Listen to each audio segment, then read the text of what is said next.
Since we are speaking about the respiratory system, some respiratory patients will also be connected to what we call as chest tube, as you see it in the slide. And the chest tube is usually going through either right or left side of the patient, with the tube going inside the chest wall. Okay, and that's why it's called thoracotomy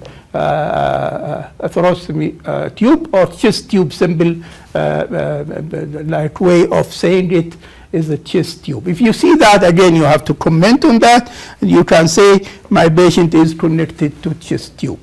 So this actually will cover up the connections, and then we go next, after you comment on all these connections that will be going through with your patient, you look for a very careful sign that is very important for respiratory, for every patient actually, but of course, if you are examining respiratory status and respiratory system, the respiratory distress signs are very important to look at. The signs are three main signs that you have to look at: the tachypnea, what we call, and then use of accessory muscles of breathing, and the patient will have difficulty in speech. He will have difficulty. We will speak one by one about this. Tachypnea, the patient will have frequent respiratory pattern, and he will be breathing in a heavy way. You don't have to count at this stage the respiratory rate. Just look whether he is breathing heavily and frequently, then it means that he is tachypnic. The respiratory rate will come later on when we speak about the vital signs, but just now we are speaking about general appearance. So if the patient is having respiratory distress, the first sign that you will see is frequent respiratory pattern that will appear every 1 second or every 2 seconds, which means the patient is breathing fast. The other one, which is again can be picked up by general appearance, is the use of accessory muscles. And the use of accessory muscles here, that the first thing we look at, or the most important accessory muscle that obviously will be seen with the general appearance, will be the sternocleidomastoids. As you know, the sternocleidomastoid muscles, I hope that you can recognize them and remember their position from your anatomy.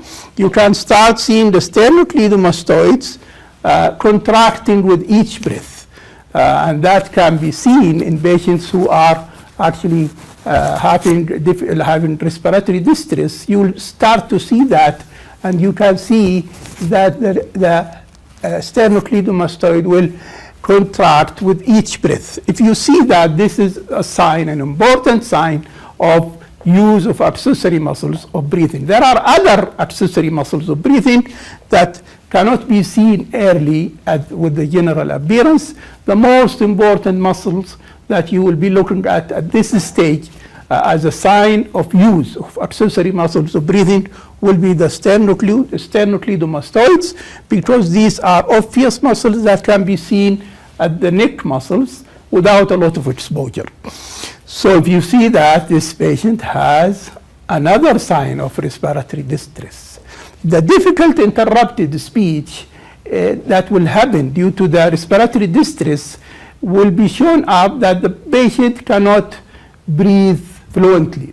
He will have to have interrupted sentences. He cannot speak long sentences, and he will have to interrupt at 1 word or 2 words. Say if you ask him about his name, and his name is Muhammad Saeed Ahmed, and you ask him what is your name, normal people will say my name is Muhammad Saeed Ahmed without stopping. However, patients with respiratory distress, they will have to stop at each word. So he'll say Muhammad, and then he take a breath, Saeed Ahmed. So he will have interrupted speech trying to take a breath between each word. And this is another sign, very important sign of respiratory distress. Now, if you see these signs, it also will help you to say whether your patient is in mild respiratory distress, moderate respiratory distress, or severe respiratory distress.